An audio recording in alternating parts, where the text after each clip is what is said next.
welcome to Daily Dictation. This is an interactive video to help you practice your English skills. You will do this by listening to 5 sentences about the topic winter fun at a low intermediate level. As you listen to each sentence, you will try to write it down perfectly with perfect spelling, grammar, and punctuation.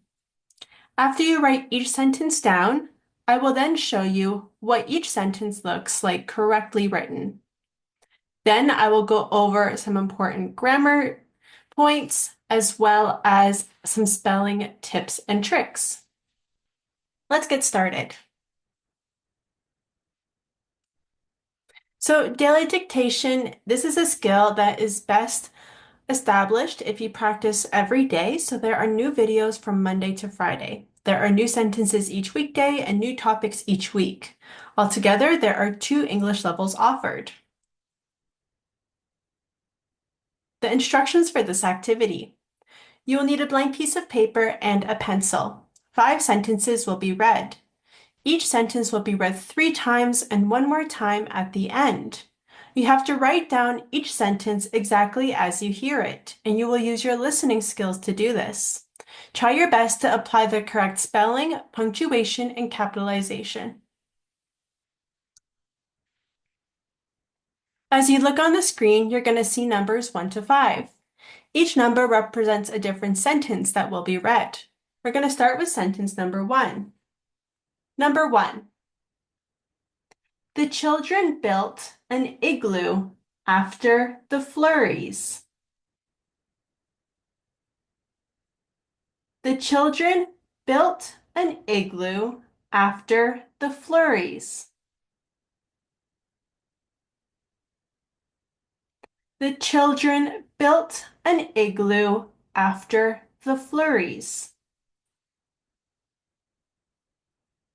Number 2. He wore his coat and pulled the sled. He wore his coat and pulled the sled. He wore his coat and pulled the sled. Number 3. We learned to ski and built a snowman. We learned to ski and built a snowman. We learned to ski and built a snowman.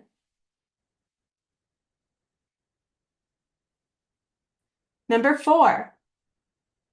She wore a parka in the snowfall.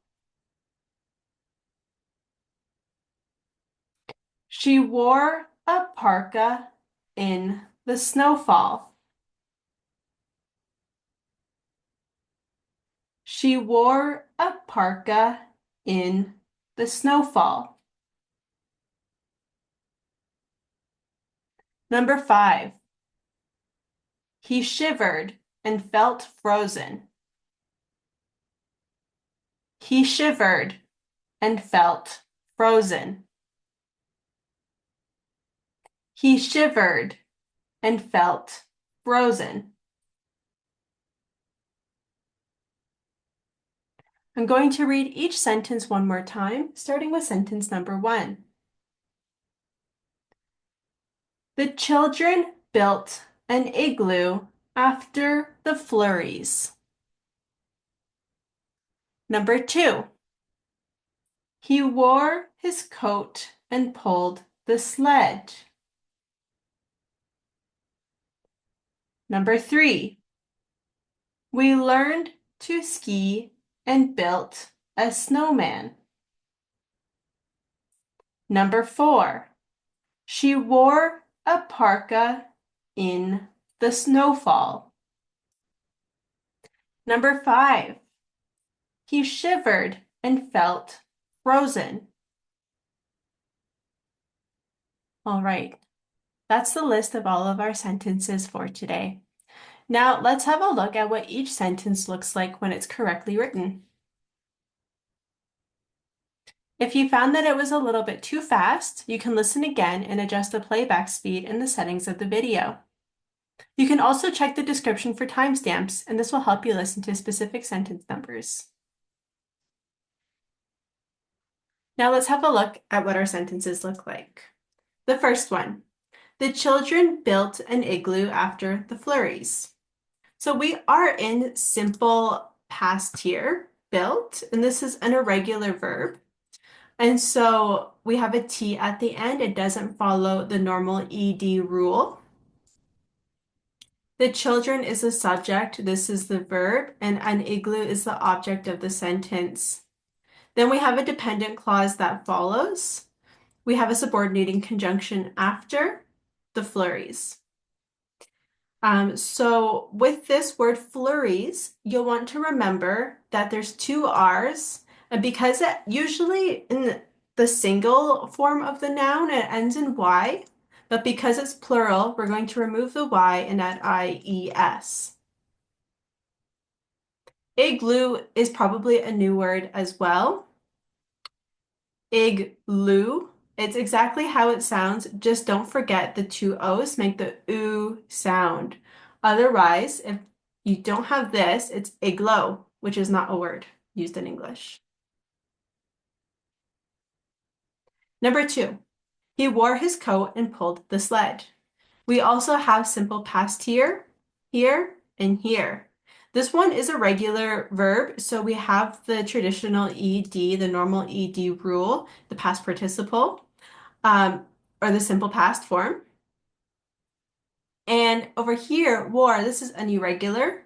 So as an irregular verb, it's not weared, it's W-O-R-E. So if you got this incorrect, it is how it sounds. So it rhymes with bore, for example, or snore. It has the same O-R-E ending. Coat is a word with O-A in the middle. This is relatively high frequency if you live in a cold country. I live in Canada, for example, and almost all seasons we are wearing a coat, whether it is spring, fall, or winter. And so hopefully with a lot of practice, you'll remember this word if you found it difficult. Sled. This is what you use to pull and play in the snow. Many people here in Canada go down hills in a sled to go fast, and it's a lot of fun. This also is exactly how it sounds, if you sounded it. Number 3, we learned to ski and built a snowman. So here we have we as the subject, learn is the main verb, and here we actually have after the main verb in the simple past form, we have here an infinitive because we can't put two main verbs in one sentence. So this verb is going to take the infinitive form. Since this verb is in simple past, this verb will also be in simple past, and then a snowman is the object of that part of the sentence, and we have a conjunction right in the middle, a coordinating conjunction.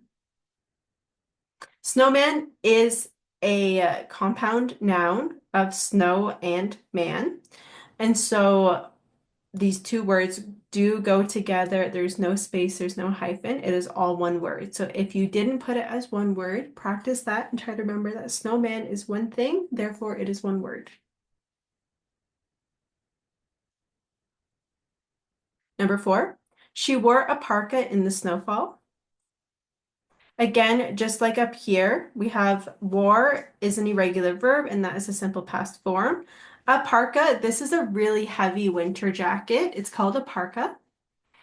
And it's just like the word park with an A at the end. In the snowfall, snowfall is when there's heavy snow coming down in the moment. And again, this is one single kind of weather event or type of weather, so it's actually one word. So if you put this as two words, just try to remember it is one word. He shivered and felt frozen. Shivered is the verb, it's an action. And felt is another action here. This is a regular verb, so we just have the ed at the end. This one is irregular, so it ends in T, kind of like built. And frozen is an adjective. Frozen, you can split it up into two parts if you found it a little bit challenging. Same thing with shivered, you can split that up in three parts. Shivered, if that makes it easier. So that's a little bit of a breakdown of the sentence structures in some of the words, how you can split them up or how you can sound them out to remember how they are spelt. These bold words are words that are important vocabulary words related to snow and winter fun. So I'll give you a better list of these words here. So here are the words flurries, igloo, snowman, coat, sled, ski, parka, snowfall, shiver, frozen. Make sure you know how to practice these words and how to use them in your own sentences, whether you're speaking or writing. And if you're writing, make sure you know exactly how to spell them. And if you're speaking, make sure you know exactly how to pronounce them. These are good words to use, especially if you plan on taking an IELTS exam, because sometimes if you live in a cold country, they're going to ask you about that, and it is good to know the words in English related to that. Besides that, we are all finished for today. Thank you so much for watching, and I'll see you next time. Bye.